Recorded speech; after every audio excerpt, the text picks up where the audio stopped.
There are two doors. The door to your right leads to the source and the salvation of Zion. The door to your left leads back to the Matrix, to her, and to the end of your species. As you adequately put, the problem is choice. But we already know what you are going to do, don't we? Already I can see the chain reaction. The chemical precursors that signal the onset of an emotion designed specifically to overwhelm logic and reason. An emotion that is already blinding you from the simple and obvious truth. She is going to die, and there is nothing you can do to stop it.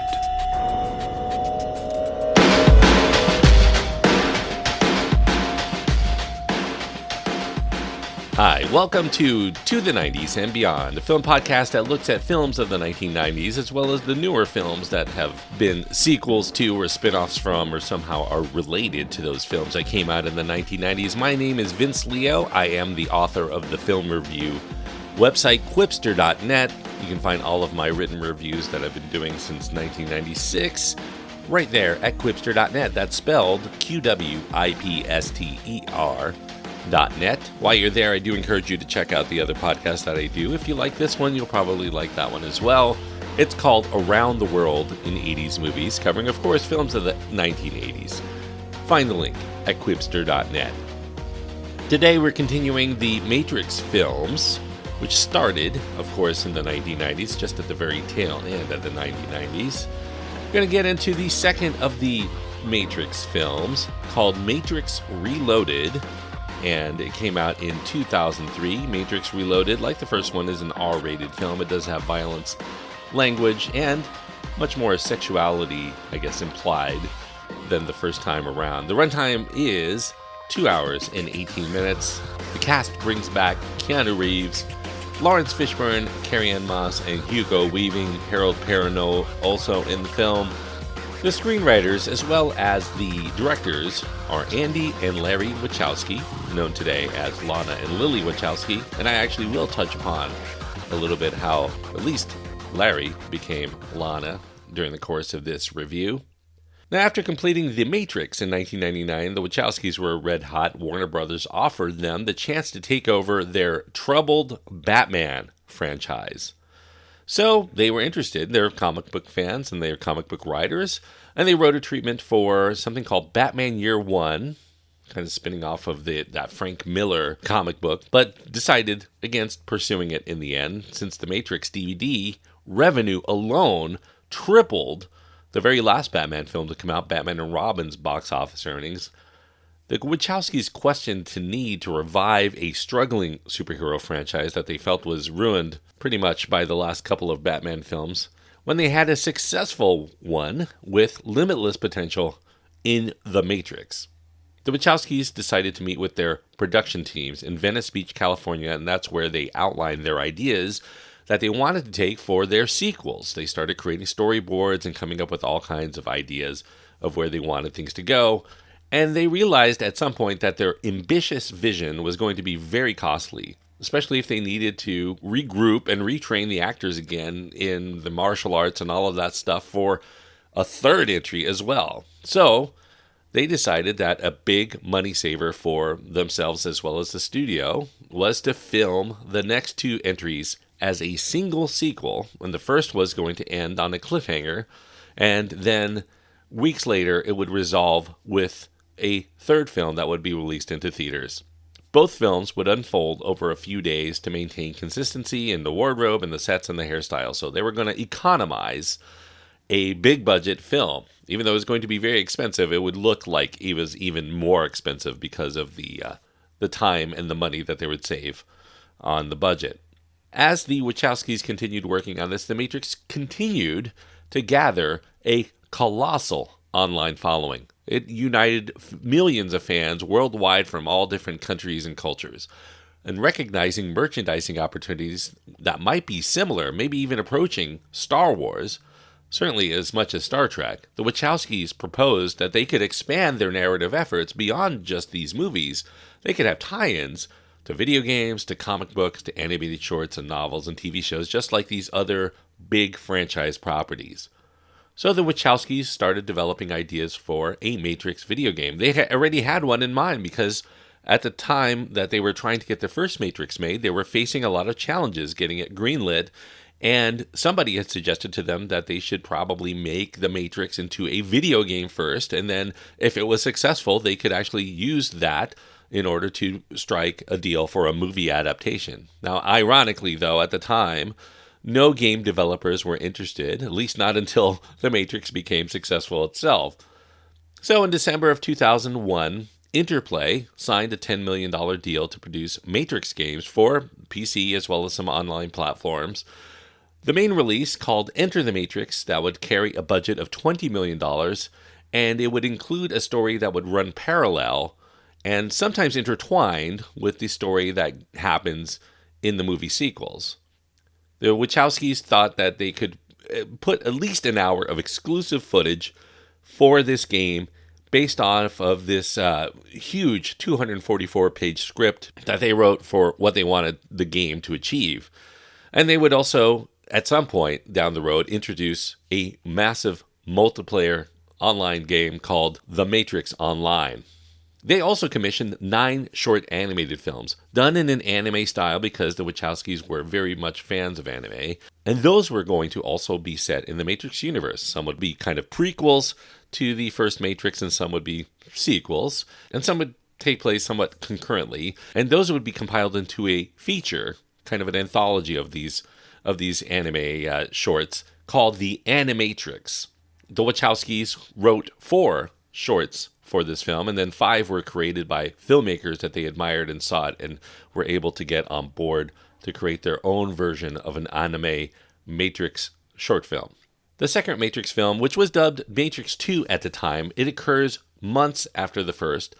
Zion, the last human city, prepares to defend itself against these AI overlords, and the AI that are controlling all of the machines, they're digging to destroy Zion using 250,000 sentinels to dig to evade Zion's defenses. Neo and Trinity and Morpheus are back. They're set to enter the Matrix to try to destroy its mainframe, and of course they're going to face familiar agents, but this time they're also facing supernatural beings, or at least they seem so, and Agent Smith once again, not quite defeated in the first film. He's back and he is gone rogue. He can now do other things because he's no longer tied in so much with the Matrix. He can replicate himself and assimilate with others and inhabit the body of those connected to the Matrix itself. Pretty much, he's gone viral, so to speak. Now, the second Matrix film, this is deliberately, from the Wachowskis' point of view, an assault on the moral perspective of the first film. They are going to deconstruct the first film. And while The Matrix depicted machines as evil and humanity as good, very simple storytelling, the Wachowskis suggest here that everything is much more gray than we thought. Morality is relative. The Oracle is revealed not to be a human, but a machine program, and is part of the system. And Neo learns that his responsibility as so-called the One, that's an expected recurring anomaly that occurs within the system. So Neo faces a crucial choice faced by other saviors, other versions of the One that came before him. He has to either reload the Matrix to repeat the cycle again for another term, or let it all crash and take with it humanity itself. Ultimately, Neo decides maybe he's not going to follow his predecessors by allowing Zion to fall and the Matrix to reload. Instead, Neo is going to seek to break the cycle by doing something unexpected at the risk, of course, of humanity's extinction for all time. Now, in some of the early scripts for The Matrix 2, the Wachowskis wanted to end this first part of this 2-part sequel with the Sentinels actually destroying Zion and killing all of the Zionites, except for a select few, which would include some of the main characters like Neo and Trinity and Morpheus. Some new characters like Niobe and Z and the Kid, and Agent Smith, of course, would be in the film, but he would be having taken over a Resistance member's body. At some point, they changed their mind after they started fleshing out the screenplay, and they felt that leaving The Matrix 2 with Zion still hanging in the balance would provide a much better reason to return for the conclusion. Warner Brothers originally planned to release both films during the summer of 2002. However, they decided to spread it out a little bit more after discussing it because they imposed a 6-month gap to try to avoid confusing the public by having these overlapping theatrical releases into theaters at the same time. They also decided to change the titles. Instead of Matrix 2 and Matrix 3, it became The Matrix Reloaded, and that was set for Christmas of 2002. And then The Matrix Revolutions was going to come out in summer of 2003. The total budget for both films together would be $300 million. And while Warner Brothers was happy to invest that kind of money, given the returns that they were seeing with the first Matrix films and they were continuing to see online, it still did pose a significant risk because The Matrix was an R-rated property. And a lot of the fans of The Matrix were quite young, a lot of teenagers as well. They might be unable to see it in the theaters, or at least it might be much more difficult for them to get a guardian or somebody to go along with. But they decided that it was worth the risk, and if it made as much money as The Matrix did on video, then it would all be lucrative in the end anyway.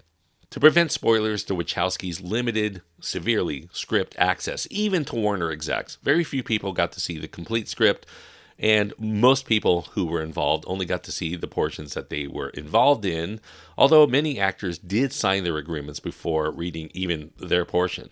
Keanu Reeves signed a contract for $30 million to do both sequels, or he would receive 15% of the gross earnings, whichever was higher, and that would potentially allow him, if the movie made as much as they thought it would make, up to $100 million. And that would be a huge payday for Keanu Reeves because he had been far less successful in some of his subsequent films since doing The Matrix. The Wachowskis, by contrast, would only receive 6%, split among them, of the first dollar gross from the sequels, although that would still be quite lucrative for them. Reeves was excited to return. He felt very strongly connected to the character of Neo, and he really appreciated that the new script was going to be much more ambitious than the first film. And with Reeves attached, it became a little bit easier to get the others on board. Laurence Fishburne, Carrie-Anne Moss, and Hugo Weaving. They all trusted the Wachowskis' talent. They didn't even need to see the script before signing on. The Wachowskis initially wanted to get a lot of new characters in here, and they wanted to bring some of the actors that they admired and wanted to put into the film. For instance, they initially wanted Jet Li to portray this new character in this film called Seraph. But budget constraints became an issue. Li requested $13 million to play the supporting role, while the filmmakers were only going to be able to offer at most $3 million.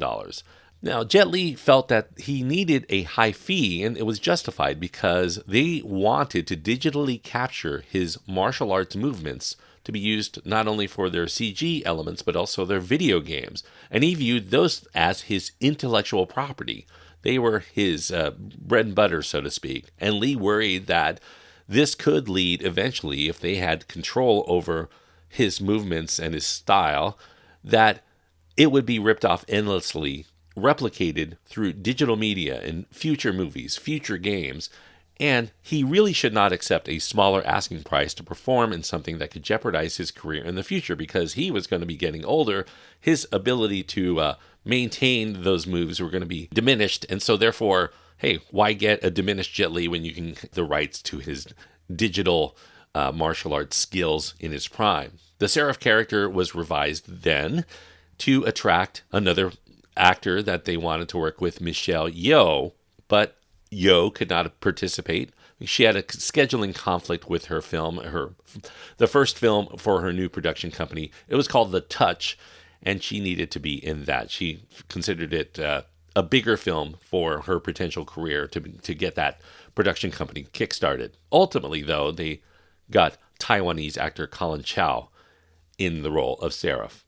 Aaliyah, the Grammy-nominated R&B and pop singer, she was initially cast as Z. However, Aaliyah tragically died in a plane crash in August of 2001. She had already filmed some scenes, and the Wachowskis were stuck whether or not they needed to eliminate the role entirely or to recast her role. Ultimately, the Wachowskis decided that Z was essential to the story, especially as they go into the third film, so they needed to put somebody else and redo her scenes. In April of 2002, it was announced that senior actress Nona Gay, the daughter of Marvin Gaye, would take over the role of Z. Other actresses were considered, they were runner-ups initially that Aaliyah beat out. Eva Mendes, Samantha Mumba, Brandy Norwood, Tatiana Ali, and Debrat were considered to be put into the film. Ultimately, Nona Gay was the choice. She had an emotional challenge to recreating this role because she had to review Aaliyah's footage, the recently deceased Aaliyah. And so that was kind of hard to take because of the tragedy of it. But it was necessary, the Wachowskis felt, because they wanted her to reference the direction of the performance that Aaliyah was taking for what they wanted to achieve with Z for the scenes. Gloria Foster played the Oracle in the first Matrix and had completed her scenes for Matrix Reloaded. She passed away from diabetes complications during this production. The filmmakers decided they were going to recast her character for the third installment, and because the Oracle is a program, there was a way to actually write in why they had a different actor appearing as the Oracle in the third film. Jada Pinkett Smith was also brought on board as a new character. She was somebody who previously almost got and then lost the role of Trinity in The Matrix because they felt she didn't have as much chemistry, romantic chemistry with Keanu Reeves as they wanted. So they were going to bring her back in because the Wachowskis really enjoyed her and thought that she had what it took to be in The Matrix. They wrote a role specifically for her called Fleet Commander Niobe, a supporting character in the Matrix sequels, but she would be the main character in their video game, Enter the Matrix. A problem did arise after she was confirmed for the part. Pinkett Smith became pregnant, and she was not expected to give birth until well over a month after the Australia shoot began on September 24th of 2001. But not wanting to miss out on the role, Pinkett Smith fibbed, saying that the baby would have been born by then. Now, while Pinkett was concerned about the lie, another situation nearly led her to withdraw from the film entirely because, as many people know, in September of 2001, the events of 9/11 occurred. And that was just 4 days before she was scheduled to book a flight to Australia for her pre-production meeting. Now, Pinkett already has an intense fear of flying as it was. So she was dead set against boarding any commercial airline, especially as a pregnant woman. And she confided all of this in the Wachowskis, that she had her doubts about her continuing participation. And they were all ears. They quickly accommodated every one of her needs. They arranged for a private jet to fly her over. They would schedule her physical training scenes to put toward the end of the production. They would use close-ups to minimize the appearance of her post-baby weight and also allow her time to care for her children, while Will Smith needed to go out and promote Men in Black 2. They conducted about a month of facial capture for the video games, and then they were going to engage in 4 months of full-body motion capture for Enter the Matrix. Pinkett had a tall order because it was very confusing filming scenes, 2 sequels and a game filmed at the same time. She wasn't exactly sure, which material was going to end up in which movie or game. So it became very confusing. Now, 2 months after giving birth to Willow, Jada achieved peak physical condition. She gained 15 pounds of muscle, lost all of that baby weight through rigorous kickboxing and stunt training, and she only took breaks for breastfeeding. But during that time, Jada's mother, who came along with her to Australia, cared for baby Willow. Now, Marcus Chong, he was one of the survivors from the first Matrix film of the Nebuchadnezzar, the pilot of the Nebuchadnezzar. He ended up not being able to reprise his role as Tank, and that was largely due to a salary dispute. He demanded $1 million to return for the sequels, and he wanted to also participate, just along with all of the main stars in all of the promotion and the press junkets and whatnot. Warner Brothers would only go so far as to offer, in the end, $400,000, and they would have absolutely no guarantees of any promotional appearances. So they were stuck at an impasse. And in the year 2000, tensions continued to escalate. And finally, Marcus Chong was arrested for making threatening phone calls to the studio because he felt that negotiations had failed. Consequently, though, Tank was written to be killed off sometime between the events of The Matrix and the Matrix sequels taking place. And a new character was written in to kind of replace that role called Link, and that would be played by Harold Perrineau Jr., introduced as the new pilot of the Nebuchadnezzar. Chong ended up filing a lawsuit against Warner Brothers as well as AOL Time Warner, the parent company, over a verbal agreement that he claims that they had regarding his character, that only he could play his character, and they were basically replacing him, but he lost the case because they actually were introducing a new character. His character had gotten killed off, so therefore he didn't have too many legs to stand on here. However, he continues to this day to pursue legal action for damages, claiming he had subsequently been unfairly labeled in Hollywood as a terrorist and subsequently blacklisted, affecting pretty much his chances of getting future roles.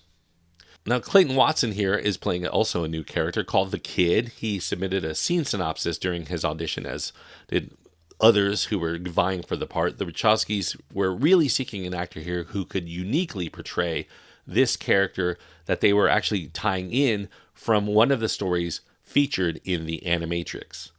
Now, one of the new concepts for the Matrix sequels is mythical monsters are going to be put into the film. You know, all of this lore was going to be explained, kind of like they explained Deja Vu in the first film. They would explain why people would thought they saw ghosts and whatnot. So the ghostly twins, they're henchmen for the Merovingian, played by Lambert Wilson, substituting for the initially desired Jean Reno to play the rich Frenchman in this film. And he and his wife Persephone, played by Monica Bellucci, their characters very reminiscent of these old fancy vampires, except they're vampires of either emotion or intellect or what have you. After twins Matt and Luke Goss declined the roles, British actors Adrian and Neil Raymond were cast as the twins, who were very ghost-like. They're both second-degree black belts. They gained fame as handymen on Carol Vorderman's reality show called Better Homes. During filming, the Raymonds shaved their heads to put on these dreadlocked wigs, and they were told to avoid, if at all possible, any kind of sunlight to keep their pale and ghostly appearance intact.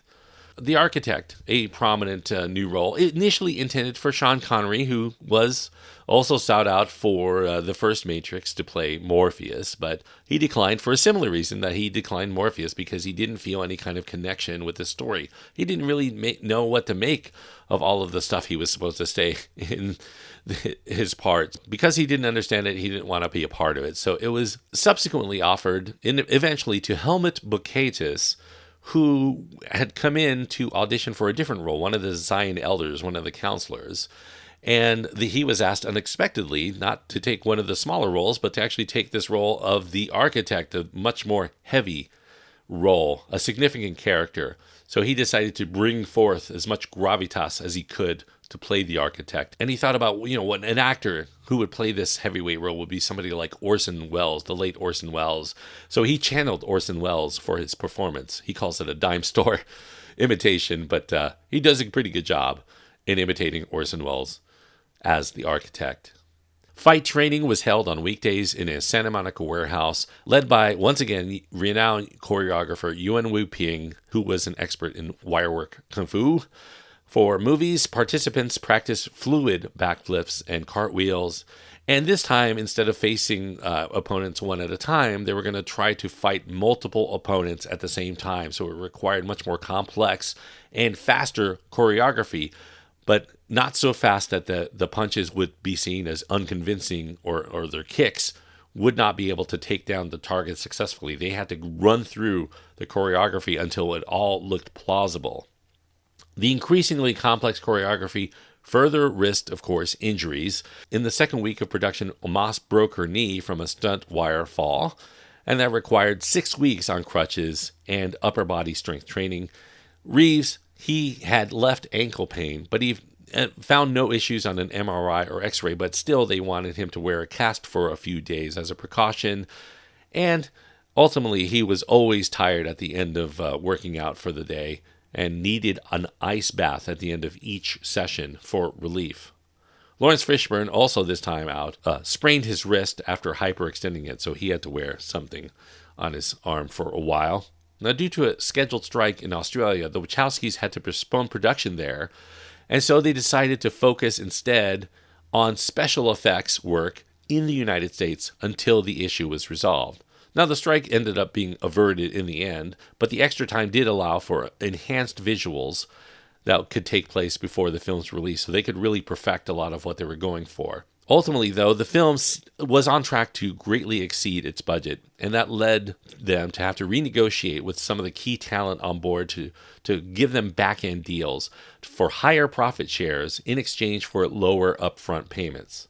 Now, the release of The Matrix Reloaded was postponed until May of 2003 because they needed more time due to these unexpected events to finish both films. They needed that extra buffer because of, not only those tragic deaths of key actors I mentioned earlier, the casting issues that they were having all along the way, and these other injuries I just mentioned. Keanu Reeves was also flying out to the United States periodically to look after his sister Kim, who is battling leukemia, and they thought that she probably was not going to make it out. He also had to make arrangements for his ex-girlfriend Jennifer Syme's funeral after she experienced a fatal car accident. Reeves was, during this time, also struggling with depression. He began drinking heavily. He started romances, including with former English newswoman Rachel Jones. Eventually, to try to take his mind off of things, these depressing things that were weighing heavy in his life, he invited a lot of his Hollywood friends to come visit Australia after Rachel Jones left and returned to England. Laurence Fishburne decided to take Keanu Reeves under his wing, became a mentor in real life, and he took him to heart. He tried to warn him about burnout and convinced Keanu to reshift his focus from partying instead to enjoying local fine dining with Fishburne. So they would then go out together to try different restaurants through Sydney to try to take his mind off of things. The production is bigger this time out. It includes over 2,500 visual effects shots, significantly more than the first Matrix. One of the highlights that you will see in The Matrix Reloaded is this 17-minute sequence called the Burly Brawl, where Neo battles an entire army of Agent Smiths. The reason why they put this in the film is because the Wachowskis were frustrated by seeing the constant imitations of their bullet time effect from the first Matrix. So they really wanted to up the game here and to create something that they felt was going to be unreplicable by other films.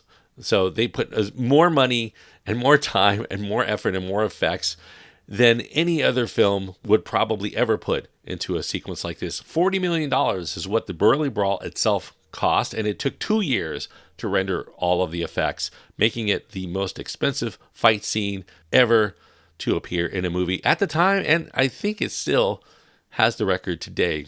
Hugo Weaving was heavily involved with some of the effects work for playing all of these Agent Smiths, and he enjoyed playing multiple versions of the Smith character because he could explore a whole variety of moods. It was like an actor's dream to portray, subtly all of these different versions of the same character at the same time. These characters were created, though, using stunt doubles. There were a lot of dummies, CGI. Weaving's face was digitally and superimposed over many of them, although some of the stunt doubles you can kind of tell are not really him, and then some of them are complete CG, so you can also tell as well. Now, for another segment of the film that was going to be a big effects and stunt extravaganza, the production team struggled to find a suitable freeway segment for this high-speed battle scene that was going to be taking place among cars and trucks all over this freeway. To resolve this, they decided they were going to build themselves a 2-mile loop at this decommissioned naval base in Alameda, California, dubbed Patterson Pass after production designer Owen Patterson. This loop, which cost $2.5 million to construct, it was going to feature 220 separate cars, all donated by General Motors, half of which were wrecked during filming. The cast and crew trained at a driving school to learn skills like how to do 180-degree turns and try to buffer themselves for car collisions. After filming, they dismantled this entire 2 miles of freeway and donated the materials to low-income housing projects in Mexico. A scene set in Zion that was originally going to be part of the epilogue of the first The Matrix. It was cut because they felt it made the story a little more complex, and there were a lot of high production costs involved with putting it in the first Matrix. So they decided to showcase Zion only in the second and third films here. And for good reason. It required about 900 extras to play the city's 200,000 residents. And the set was made from styrofoam coated in urethane foam to give the like a limestone being underground, stalagmites and stalactites. The homes for the film were inspired by Coober Pedy in Australia, where residents live in dugouts to adapt to the hot climate. Costume designer Kim Barrett crafted the outfits for the Zionites because they had to be organic. They didn't really have, a lot of material involved. They used plant-based fabrics like flax and hemp, and a lot of that was inspired by Indian and Tibetan and Chinese patterns. The Wachowskis envisioned Zion particularly as a warm, womb-like place, featuring these lava pits for heat and light and high ceilings with temple-like pillars for a sacred cathedral-like atmosphere. The sequels would bring forward several story elements scripted and filmed for the first Matrix, but ultimately those were cut from the first Matrix's theatrical release due to confusion among viewers. And these elements specifically were suggesting that Neo was the sixth person identified by Morpheus as the one, with the 5 previous versions having perished while facing an agent. Now, initially in the first Matrix, those 5 were people that Morpheus believed would be the one if he just chose them, that he could ordain anybody to be the one. But over time, he found Neo, and he genuinely believed that Neo was the one for that role of destiny, that it wasn't him to ordain him. He would just appear, and now he had found him. Now, these sequels differ from that original intent. They feature earlier incarnations of the one that existed in previous versions of the Matrix, not ordained by Morpheus, but they just happen to be these anomalies that occur in each time that they rebooted the Matrix. Now, as I mentioned in my episode on The Matrix, the Wachowskis are very avid fans of Stanley Kubrick, and they employed a lot of his filmmaking style to how they were going to approach the sequels. They observed that audiences were still attracted to Kubrick's films because Kubrick left a lot of the meanings of the symbolic things that he puts into his film open to their interpretation. For instance, the monoliths in 2001: A Space Odyssey, Kubrick never explained exactly what they were, and that provoked ongoing debate not only at the time, but they still continue to be debated to this day. Now, if Kubrick had given explicit explanations out of his own mouth, the film probably would have lost a lot of its allure, and so would a lot of the depth of philosophical discussion that his films have fostered over the decades. So the Wachowskis, following suit, preferred that they not go out and talk about their films. They didn't want their statements to be seen as dogma for the film, and so they wanted to encourage audiences to form their own interpretations. They were not going to explain everything that you see in this film, all of the symbols that they try to put in, and they didn't want to go out and explain it to anybody either. So they aimed to provoke questions instead of provide answers. And they wanted to ask some very basic, fundamental philosophical questions, such as, what is reality? What does it mean to be human? Does God exist? Things people have grappled with since time immemorial. So by offering definitive answers in interviews, they felt that they were going to be limiting the discussion to a single viewpoint instead of allowing for diverse interpretations, reflecting on our varied perspectives on reality and humanity and religion. So they wanted it to be an open-ended thing. So the Wachowskis' contract for the sequels included a clause exempting them completely from any interviews, and it prohibited the use of their photographs or quotes for promotion. They instructed the crew to maintain a distance of 20 feet to avoid any kind of close interactions, ensuring their conversations would remain private. They always maintained a stoic demeanor as much as they could to protect their thoughts and emotions while on the set. They didn't want anybody to go out and discuss what was going on in their minds as much as they could. Many individuals involved in the sequels, though, reported to having low morale. We had key actors' deaths, of course. Injuries were taking place left and right.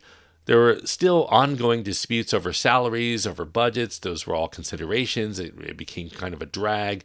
long periods being away from home, being in Australia, also, took its toll. So 2 years out of their lives for many people, away from their friends and family. Along with all of this, there were sky-high expectations for these sequels. The first film, nobody knew exactly what they were making, per se, until they actually saw it on the screen, many of them even working on the film. So this one, they had to not only knock it out of the park, basically have lightning strike twice, but also to do it even better. So that was a very tall order that they felt that they were not quite achieving, because the material that they were seeing was coming across as emotionally detached. A lot of it was very confusing to those people who were involved in making it. Seemingly only the Wachowskis understood what they were making, and they were deliberately mum as to what they were going for. So the Wachowskis continued their influence by Stanley Kubrick and his approach. Stanley Kubrick was known to have actors repeat scenes numerous times, dozens, sometimes up to 100 or more times, to act the same scene over and over without providing any kind of feedback as to what he was looking for or what went wrong. And because Kubrick had this idea that the more actors go through their scenes, the more automatic it becomes and the less subconscious that they are about their doing a performance. They just act without thinking. And so the Wachowskis decided that they were going to do that with the sequels. And unfortunately, they don't have the same clout quite as Stanley Kubrick. So that added to the mounting aggravation by the cast and the crew as they continue to do 20, 30, 40 takes of the same scene with no feedback whatsoever. However, there probably was nobody less happy to be there as Larry Wachowski. Larry was served with a divorce suit during this period from his separated and estranged wife, his former college sweetheart that he married in 1993, Thea Bloom. She accused him in this divorce suit of dishonesty regarding their finances. When they married in 1993, she says that there was an oral prenuptial agreement that they were going to share all of their earnings together as part of this marriage. But Bloom alleges that Larry began violating this agreement. He claimed that he had no money to share, despite him earning millions at the time, because he argued that the concept for the Matrix was developed before their marriage, and therefore he did not have to share the money that he made from it, despite it all being done after they were married. Now, Bloom's divorce papers suggest that there were many more reasons beyond just financial issues for the divorce, hinting at undisclosed personal matters, things that she knew that Larry was not going to be happy that got out there. So Larry's assets were frozen pending further investigation as he attempted to purchase a $2.7 million home in San Francisco with, yes, he had a lover, Karen Winslow, a dominatrix known as Ilsa Strix. Larry met Winslow in a BDSM-themed club in 2001. And in this environment, because he became a regular customer of Ilsa Strix, Larry embraced cross-dressing. He was a big fan of Marilyn Monroe, so he had this Marilyn Monroe wig. He wore a white latex dress, speaking in a little girl's voice. And sometimes he would call himself Linda, sometimes Lana. According to Winslow's husband at the time, Jake Miller happens to be a female-to-male transsexual whose professional name is Buck Angel. According to Miller, Larry became more than just a submissive client eventually. Their relationship started growing intimate. Winslow became very obsessed with that she was seeing one of the Wachowskis who created The Matrix, and they started spending more evenings together in these bondage sessions. And then Winslow eventually started waiving her usual $250 an hour fee. Ultimately, it ended up with both of them falling in love. So during the making of The Matrix, Larry invited Winslow to come out to Australia several times. While he was working on the sequels, he would pick her up from the airport dressed as Lana. An acquaintance from the BDSM community that they shared noticed Larry's closeness to Winslow because Winslow allowed him fully to express himself as a woman in her presence as much as he wanted. However, this caused Larry to be increasingly disinterested in making the films because he became much more upset and depressed that he had to visit the set as a man. During this time, Larry began signing legal documents as Lorenza instead of Lawrence. Now, during a phone call with his family, the Wachowskis' mother, Lynn, sensed something was seriously wrong with Larry. And having known about his past suicidal episodes, Lynn was feeling very distressed about what was going on in Larry's mind. So she decided to book, as soon as she could, a flight to Australia to visit him. And when she arrived, Larry was very much struggling to express his feelings as to why he was depressed. Ultimately, he did finally get it out that he identified as transgender and wanted to be recognized as, quote unquote, a girl. And instead of reacting with shock, Lynn felt a sense of complete relief, ultimately understanding. She had always known Larry as a boy, so that part was confusing to her still, especially when he was revealing that he had always felt a part of him was a girl all along, and he had only recently come to terms with it. But she was relieved to see that her child looked, after he had got this off of his chest, as healthy and genuinely happy as Lana. Eventually, Lana's father, Ronald, also accepted this, realizing that what mattered most was his child's happiness, and that was enough for him, as long as they could still talk and share hugs and do all of the things that fathers and children do. So Lana appeared in female wardrobe and hair more and more as he started coming out to some of the people that knew him well. Although other people were told to keep their distance, he even wore full female wardrobe, and on the plane ride home introduced himself to cast and crew members as Lana, and nobody commented on it. Either they didn't seem to recognize the former Larry Wachowski, or they didn't mind. At the Cannes premiere of Reloaded, Lana appeared in makeup with plucked eyebrows, dangling earrings, a crocheted cap, while walking alongside Winslow. Although Lana's presence was unofficial, Warner insisted on still referring to her as Larry Wachowski to avoid potential controversies threatening their project. Amid this, rumors spread. Larry shared with friends his decision not just to dress as a woman, but to live as a woman, and reports were also indicating that he had been taking female hormones in anticipation of a gender reassignment surgery. Of course, none of this was admitted out in the public at the time. It took many years later for it to finally all come out. Warner Brothers, regardless of all of this, they kept it all under wraps. They achieved substantial profits with the simultaneous worldwide premiere of The Matrix Reloaded, which broke the all-time box office record for R-rated films. It did have some mixed reviews. Audiences seemed to be disappointed with it. They felt that it had a confused storyline and it just didn't match up to the first film. But still, they were still on a Matrix high, and the sequel grossed over $700 million worldwide. A hugely successful film for the Wachowskis and Warner Brothers. Now, as I mentioned, many view The Matrix Reloaded as a disappointment despite its huge box office success. Sequels in general often struggle because audiences are already familiar with the original story, so any film that had as many mind-blowing reveals as the first Matrix did was going to suffer as a result, as they were painted into a corner by what they revealed, into trying to find a new way, a new wrinkle to deliver more, although the audience already knows what's going on. So the film tries to succeed here by giving us more action. They add a romantic subplot. They focus on Zion's rebellion. However, in all of that, even though you have all these high-flying action scenes, the pacing of the film, especially the drama, is very slow. The emotional depth, though, to go along with that is lacking for these characters. And the complex plot here is going to be seen by most people, except for those who really take the time to study it, to be confusing. And the confusion almost invariably leads to audience disengagement, especially as the film proceeds forward. Many still came out of The Matrix Reloaded admiring it for its visuals and its action. That burly brawl, that freeway battle are showstoppers. However, from a critical point of view, from a subjective point of view, these scenes, they take up such a long time, of like a third of the film, and they aren't really essential to the plot, which is something that The Matrix handled so well.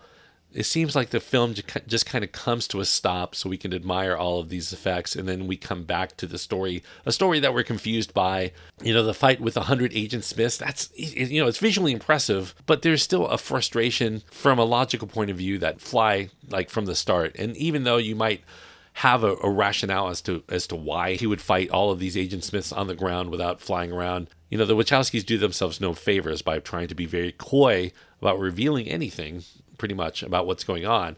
And the freeway scene itself is also defiant of logic. People engaging in machine gun fire and sword fights, the drivers of the cars that are beneath them, we presume that they don't know they're in the Matrix. So these are people that they're like us. If we saw people fighting with machine guns and sword fights all over the place on tops of semis and jumping vehicle to vehicle, and cars are doing flips in the air, it would be astonishing. We would probably have to drive off the road. There would be pileups everywhere.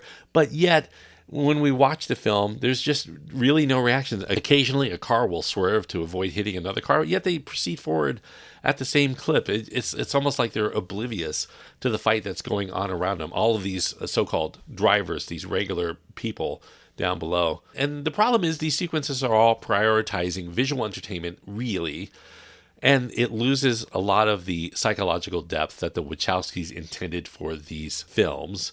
They wanted to make a smart action film, and yet they inject dumb action sequence moments in the film that really don't add to the intelligence or the philosophy of the movie. And yet, without these absurd scenes, The Matrix Reloaded would probably be pretty dull. Those characters still lack depth. The drama still comes across as uninspired. The meaning of it all will be elusive to the vast majority of people viewing this film. I watched this movie 3 times during the course of this.